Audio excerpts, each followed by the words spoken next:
एक गांव में लखन नाम का एक गरीब व्यक्ति अपनी बूढ़ी माँ कौशल्या के साथ रहता था। लखन बड़ी मुश्किल से अपना और अपनी माँ का भरण पोषण कर पाता था।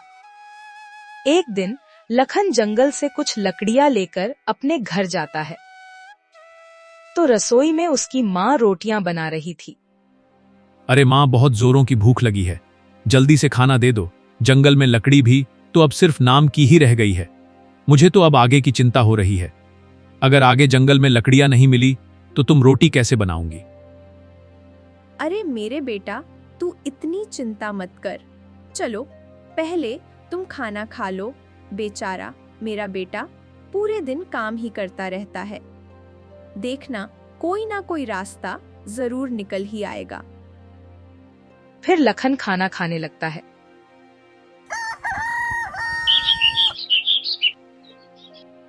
अगली सुबह लखन फिर से गांव के जंगल में लकड़ियां लेने के लिए निकल पड़ता है।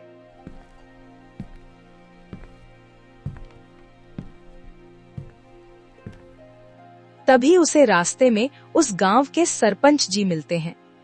अरे लखन, और बताओ क्या हाल चाल है? इतनी सुबह सुबह कहाँ जा रहे हो?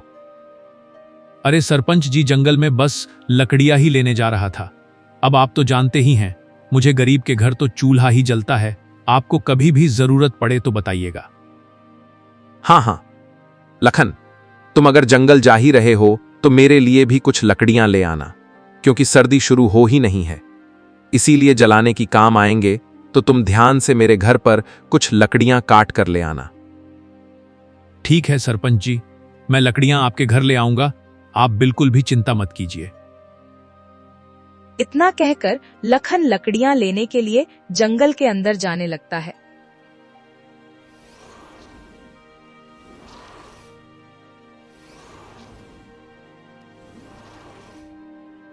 कुछ ही समय में वो थोड़ी लकड़ियां लेकर सरपंच जी के घर चला जाता है।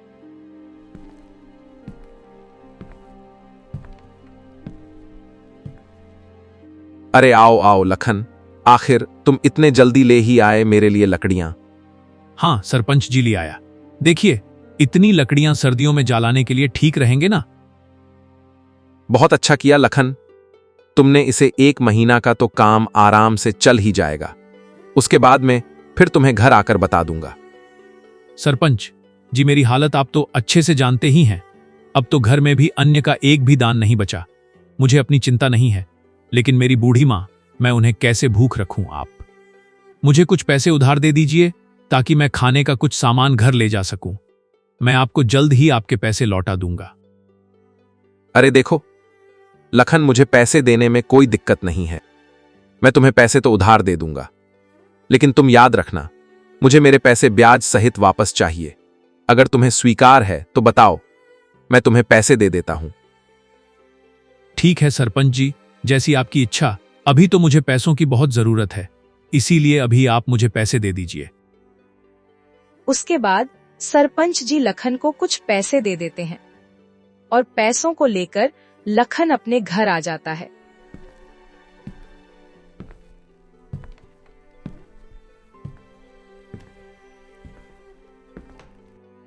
अरे बेटा, क्या हुआ? कहाँ रह गया था तू? कब से मैं तेरा इंतजार कर रही थी। लखन अपनी माँ को सारी बातें बता देता है। अब तुम ही बताओ माँ, मैं क्या करता? घर में तो कुछ भी खाने के लिए नहीं था, इसीलिए मैंने सरपंच जी से थोड़े पैसे ब्याज पर उधार ले लिए। अब इन पैसों से मैं तुम्हारे लिए कुछ खाने के लिए ले आऊंगा। अरे बेटा, तेरे पिताजी अगर जीवित होते तो हमें आज ऐसे दिन नहीं देखना पड़ रहे होते। तुम्हारे पिताजी इसी गांव में समोसे बनाकर बेचा करते थे। पूरे गांव में उनके जिसे कोई समोसा नहीं बन पाता था। उनके बनाए हुए समोसे इतनी ज्यादा स्वादिष्ट होते थे कि दूर दूर से गांव वाले उनके हाथों के बनाए हुए समोसा खाने के लिए आया करते थे। क्या सच में माँ पिताजी इतने स्वादिष्ट समोसे बनाकर बेचा करते थे? लेकिन मैंने ये पहली बार सुना है। बेटा, तुम एक काम क्यों नहीं करते? सरपंच जी ने जो तुम्हें पैसे दिए हैं, तुम इन्हीं से समोसे बनाने का सामान ले आओ और समोसे बनाकर बेचना शुरू कर दो। वैसे भी सर्दियों का समय है, लोग गर्मा गर्म समोसे खाना पसंद करेंगे और फिर उससे जो पैसे आएंगे तुम उनसे सरपंच जी का कर्ज भी चुका देना। हाँ माँ, ये तो आपने बिल्कुल सही कहा। मैं ऐसा ही करूंगा। तुम देखना माँ, मैं भी बहुत अच्छे से मन लगाकर समोसे बनाऊंगा। फिर मेरा भी गांव में पिताजी की तरह नाम होगा। हाँ बेटा, भगवान करे ऐसा ही हो। कुछ देर बात करने के बाद लखन दुकान पर जाकर सरपंच जी के दिए हुए पैसों से समोसे बनाने का सामान ले आता है।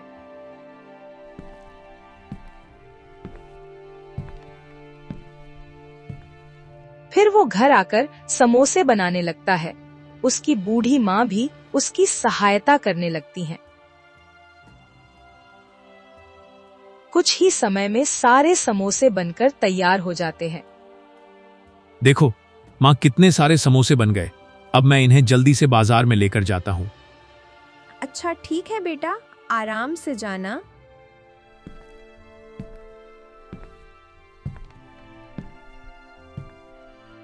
फिर लखन समोसे की टोकरी सिर पर रखकर बाजार चला जाता है और समोसे बेचने लगता है।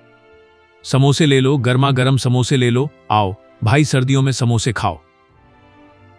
अरे भाई, ये कौन मेरे ठेले के आगे इतनी जोर जोर से चिल्ला रहा है? अरे अच्छा, ये तो लखन है। इसकी इतनी हिम्मत, मेरे ठेले के सामने ही अपने बेशवद समोसे लेकर आ गया। लेकिन तू चिंता मत कर, मैं तुझे अपने सामने टिकने नहीं दूंगा। मेरे प्यारे गांव वालों, सर्दियों में गर्मा गर्म समोसे खाने हैं तो आओ लखन के पास और खाकर जाओ गर्मा गर्म समोसे। लखन की आवाज सुनकर कुछ गांव वाले लखन के पास आते हैं। अरे ओह लखन, क्या अब तू भी समोसे बेचेगा भाई? तुम्हें आते भी है समोसे बनाना? तुम एक काम करो, जंगल में जाकर लकड़ियां ही काट कर बेचो। तुम्हें आते भी है ये समोसे बनाना। अरे भाई, ऐसा मत बोलो, एक बार खाकर तो देखो। हम बिना खाएं किसी को कुछ नहीं बोल सकते। लाओ लखन भाई, जरा हम दोनों को एक एक समोसे का टेस्ट कराओ, कैसा बना है। अरे हाँ हाँ भाइयों, अभी खिलाता हूं, आप खाकर बताना कैसे लगे मेरे हाथ के समोसे। लखन उन दोनों को अपने बनाए हुए समोसे देता है। अरे अरे, ये क्या लखन, ये तूने क्या बकवास बना दिया है? कुछ डाला भी है इसमें कि नहीं? ना नमक लगता है ना मिर्ची। सुबह सुबह से पूरा मुंह का स्वाद ही बर्बाद कर दिया। अरे भाई, ऐसे बकवास और इतने खराब समोसे आज से पहले कभी नहीं खाए। भाई, जब तुम्हें समोसे बनाने आते नहीं है तो बेचते क्यों हो? जाओ घर जाकर पहले समोसे बनाना सीखो, फिर बाजार में आकर बेचना। ये देखकर मुकेश समोसे वाला बहुत खुश हो जाता है और हंसते हुए उनको आवाज लगता है।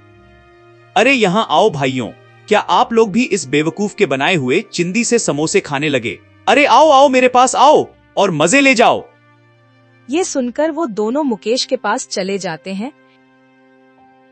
ये देखकर लखन बहुत दुखी होता है और दुखी मन से अपने समोसे की टोकरी लेकर घर चला जाता है।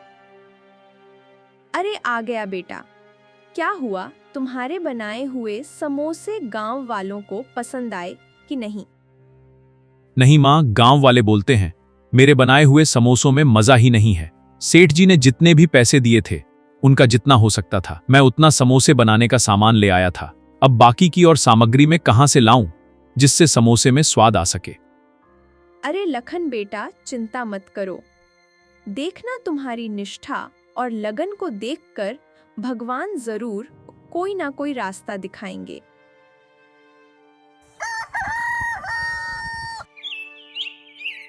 अगली सुबह सरपंच जी लखन के घर आते हैं।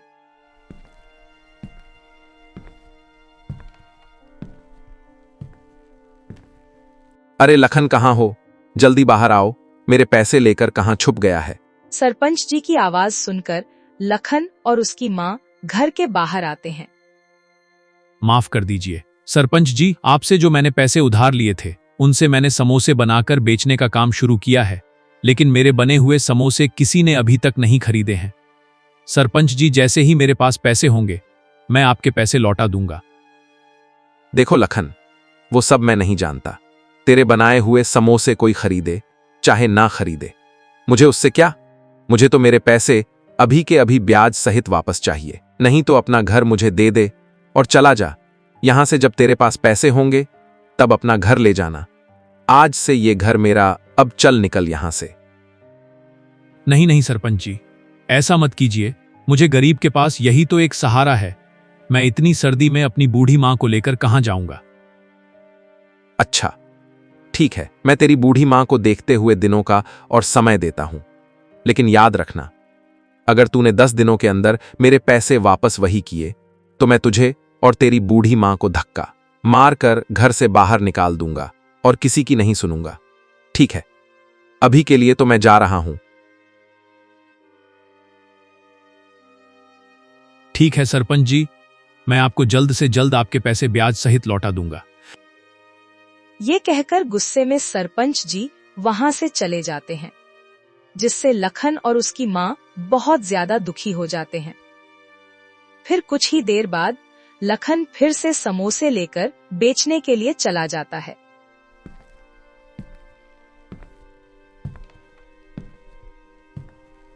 और बाजार में चुपचाप बैठ जाता है और किसी के आने का इंतजार करने लगता है। तभी एक बूढ़ा आदमी उसके सामने मुकेश की थैली पर चला जाता है। बेटा, मैं कई दिनों से भूखा हूँ, अभी एक लंबी यात्रा से लौटा हूँ, मुझे कुछ खाने को दे दो बेटा, मेरे पास पैसे नहीं है। अरे ओह, तू कौन है बुढ़े? क्यों सुबह सुबह से मेरा टाइम बर्बाद कर रहा है? तुझे दिखाई नहीं देता कि मैं अभी अपना काम कर रहा हूं? और क्या तेरा बाप यहां पैसे छोड़ गया था जो मैं तुझे फ्री में दे दूं? चल निकल जा यहां से, अब की बार आया तो गरम गरम तेल से तुझे जलकर राख कर दूंगा। बूढ़ा आदमी मुकेश की ऐसी बात सुनकर बहुत दुखी हो जाता है और चुपचाप लखन के पास जाता है। बेटा, तुम ही कुछ खाने को दे दो, मुझे बहुत जोरों की भूख लगी है। मेरे पास पैसे तो नहीं है तुम्हें देने के लिए, लेकिन बेटा भगवान के लिए कुछ खाने को दे दो।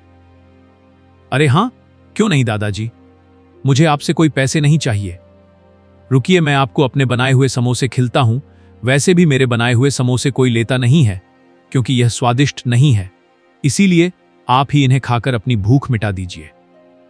उसके बाद लखन बूढ़े व्यक्ति को समोसा खाने को दे देता है और वो व्यक्ति समोसा खाने के बाद कहता है, अरे वाह बेटा, मजा आ गया, बहुत जोरों की भूख लगी थी, अब जाकर थोड़ा आराम मिला है। बेटा, तुम्हारे समोसे बहुत स्वादिष्ट थे। क्या सच में दादाजी आप सच बोल रहे हैं? मेरे बनाए हुए समोसे इतनी ज्यादा स्वादिष्ट हैं क्या? अरे हाँ बेटा, अगर तुम्हें मेरी बात पर विश्वास नहीं है तो एक खाकर देख लो। ये सुनकर लखन अपना समोसा उठाकर खाने लगता है और समोसा खाने के बाद कहता है, अरे हाँ दादाजी, सच में ये तो बहुत स्वादिष्ट है, लेकिन मैंने तो इनमें ऐसा कुछ भी नहीं मिलाया था जिससे इसका स्वाद बढ़ सके। पता नहीं ये इतने स्वादिष्ट कैसे हो गए। बेटा, ये सब तुम्हारे ही सच्चे हृदय की वजह से हुआ है। तुमने इतनी मुश्किल में रहते हुए भी एक भूखे की भूख मिटाई है। बेटा, अब तुम चिंता मत करो, ऐसे पूरे गांव में सभी को तुम्हारे समोसे स्वादिष्ट और मजेदार लगे, इसके लिए मैं तुम्हें एक जड़ी बूटी देता हूं। बेटा, तुम जब भी समोसे बनाना तो इसमें से थोड़ी सी जड़ी बूटी समोसे में मिला देना। इसके बाद सभी गांव वालों को केवल तुम्हारे बनाए हुए समोसे ही पसंद आएंगे। लेकिन बेटा याद रखना, अगर ये जड़ी बूटी किसी लालची व्यक्ति के हाथ में जाएगी तो इसका उल्टा असर हो जाएगा। ये जड़ी बूटी कभी भी बेईमान और लालची व्यक्ति का भला नहीं कर सकती। ठीक है बेटा, अब मैं चलता हूं, भगवान तुम पर कृपा बनाए रखें। फिर वो बूढ़ा आदमी वहां से चला जाता है। आपका बहुत बहुत धन्यवाद दादाजी, मैं आपकी ये बात हमेशा याद रखूंगा। और कुछ ही देर में लखन भी वहां से अपने घर चला जाता है। घर जाकर वो अपनी माँ को सारी बातें बता देता है। फिर वो दोनों लोग मिलकर फिर से समोसे बनाने लगते हैं।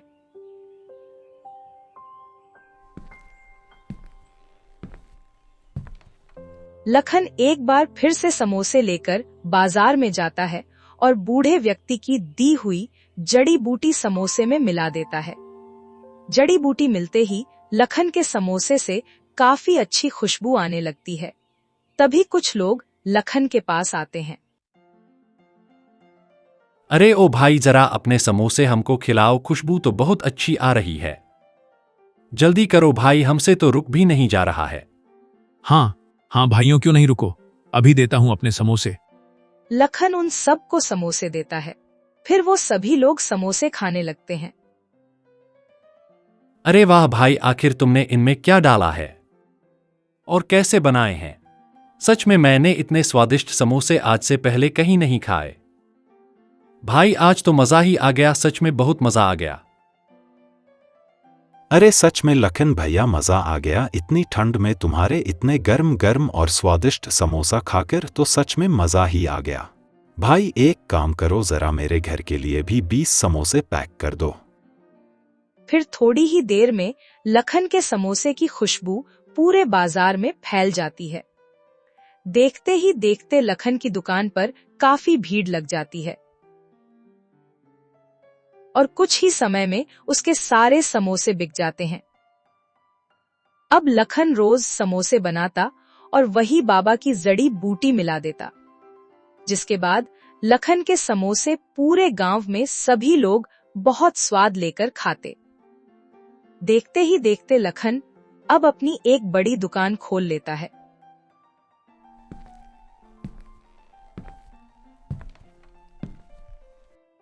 सरपंच जी, ये रहे आपके वो सारे पैसे जो मैंने आपसे उधार लिए थे, इसमें ब्याज के भी पैसे हैं। अरे लखन, क्या बात है, आजकल तेरी तो बहुत कमाई हो रही है। तूने तो इतने जल्दी ही मेरे पूरे पैसे वापस कर दिए। चलो, मुझे उससे क्या, मुझे तो मेरे पैसों से मतलब है। लो, जल्दी से मेरे पैसे मेरे हाथ में दे दो।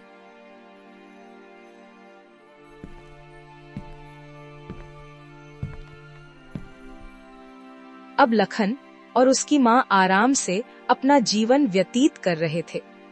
लखन रोज अपनी मां के साथ मिलकर खूब समोसे बनाता और बाबा की वही जड़ी बूटी मिला देता, जिससे पूरे दिन लखन की दुकान पर भीड़ रहती। ये सब देखकर मुकेश की जान जल रही थी। अब उसकी दुकान पर कोई नहीं आता, कोई भी उसके बनाए हुए समोसे नहीं खाता। सब के सब सिर्फ लखन की दुकान पर ही जाते। अब तो मेरे ठेले पर कोई भी समोसे खाने नहीं आता है, सब इस लखन की दुकान पर ही जाते हैं। नहीं नहीं, अब बस बहुत हो गया। अब मुझे इस लखन को सबक सिखाना ही पड़ेगा। पर नहीं, आखिर ये अपने समोसे में ऐसा क्या मिलता है जिससे इसके समोसे अचानक इतनी स्वादिष्ट बनने लगे और इसकी बिक्री भी इतनी ज्यादा बढ़ गई है। मुझे इसके पीछे की वजह का तो पता लगाना ही पड़ेगा।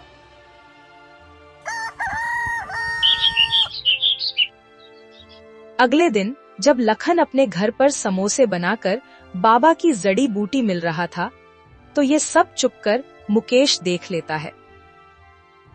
अच्छा, तो ये राज है इसकी समोसे इतने स्वादिष्ट होने के पीछे का। अब मैं भी देखता हूँ आखिर इसके समोसे अब कौन खरीदेगा और इसकी कमाई कैसे होती है। तुझे तो मैं बहुत अच्छा सबक सिखाऊंगा। अब देखता जा आगे आगे होता है क्या। फिर उसी रात मुकेश चुपचाप लखन के घर जाता है और उसकी जड़ी बूटी चुरा लेता है।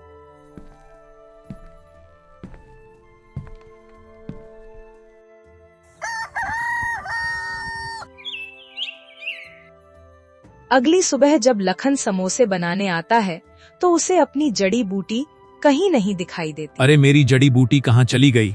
मैं तो यही रखी थी। हे भगवान, पता नहीं कहाँ चली गई।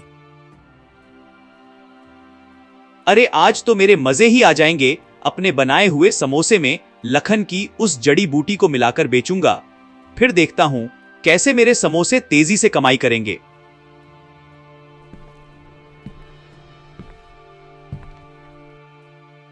अरे लाओ मुकेश भाई, आज लखन की दुकान पर अभी तक समोसे नहीं बने हैं और हमें भूख भी जोरों की लग रही है। तो मुकेश भाई, आज तुम्हारे ही समोसे खा लेते हैं। जल्दी करो भाई, जल्दी जल्दी समोसे दे दो हम दोनों को।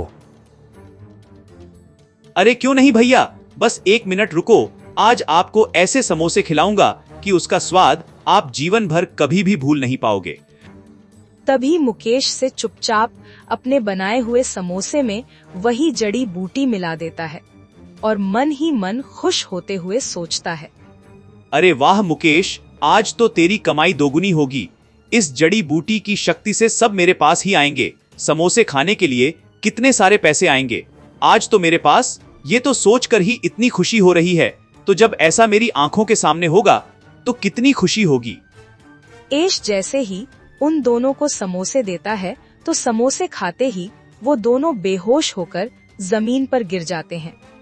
ये देखकर वहां पर मौजूद सभी लोग हैरान रह जाते हैं और कुछ ही देर में पूरे गांव में ये बात फैल जाती है कि मुकेश के समोसे खाने से लोग बेहोश हो रहे हैं।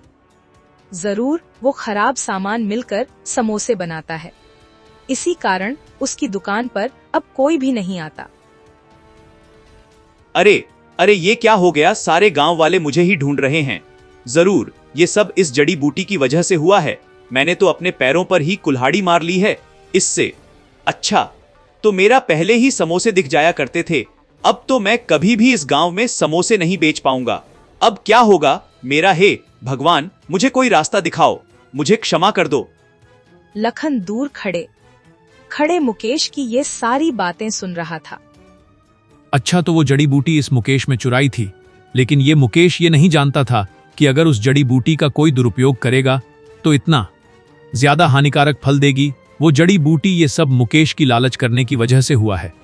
अगर ये लालच नहीं करता तो आज इसके साथ ऐसा नहीं होता। इसीलिए कहते हैं भाई, कभी भी लालच नहीं करनी चाहिए। सीताराम, राधे राधे।